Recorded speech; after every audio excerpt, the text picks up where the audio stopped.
Հայկական Մաչու Պիկչու են վերնագրել Սյունիքի Խոտ գյուղի այս տեսարանը միջազգային լրագրողները։ Միայն թե ինկերի հին քաղաքից ավելի հին է հայկական Խոտ գյուղը, պերուական Մաչու Պիկչուն 15-րդ դարի ժառանգություն է համարվում։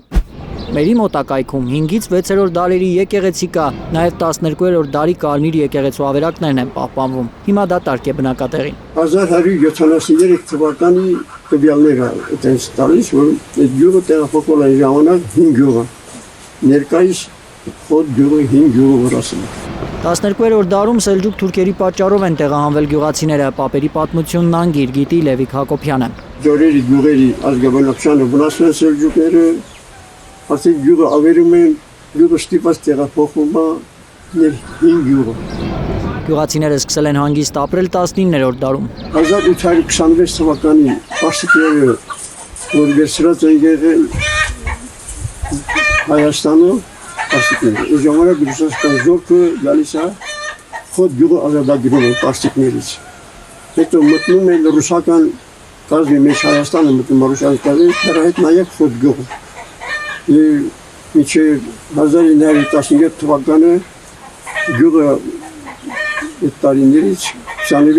820-ից մինչև 1917 թվականը ռուսական կազմի մեջ են և ռուսների օգնությամբ գոյատևում են եղել մեր։